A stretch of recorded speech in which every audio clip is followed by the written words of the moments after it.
Ukraine says it sank a large Russian warship off the coast of occupied Crimea. Footage provided by Ukraine appears to show a drone as it approaches the ship, followed by an explosion. Vertex can't confirm Ukraine's claims. Kyiv says it's now disabled. A third of Russia's Black Sea Fleet centers. Will Isabel joins us live from Paris. Russia have denied it either, have they, Melissa? They haven't denied it.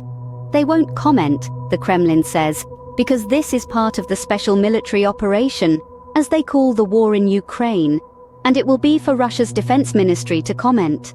So far, no comment from there either. I think what's significant, Max, about that piece of news that we've had this morning, the sinking of this landing ship now marking, according to Ukrainian side, the disabling of more than 30% of Russia's Black Sea Fleet. It's significant because you're talking about a part of the world where Ukrainian forces, Ukrainian Navy, hasn't been able to function since 2014 largely, and where the Ukrainian military have been targeting a lot of their resources and efforts simply because the static land front lines have been so difficult to shift.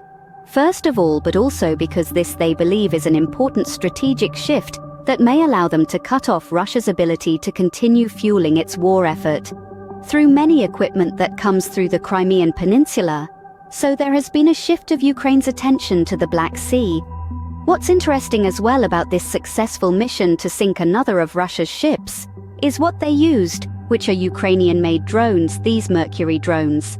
That's important because we know that Ukraine had been trying to ramp up its own production ability in terms of the weaponry, the equipment that it uses, because of the difficulties it says it's been having in getting enough of the Western supplies that it needs. These are long-range drones that allow them to, they have a range of some 800 kilometers. They're highly maneuverable and very difficult for Russia to detect and prevent in terms of the attacks.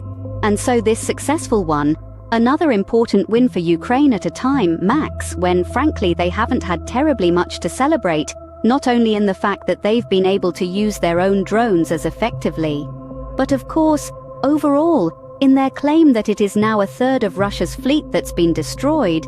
It's an important psychological win, if nothing else, and shows that they are able to make a dent, at least in the Black Sea, while elsewhere, their effort of course continues, but has proven so difficult to shift in their favor on those landlines all the way up to the north of Ukraine's border with Russia. So a significant development this morning. And again, an important win for Ukraine at a difficult time, Max. Yeah, interesting. Thank you, Melissa.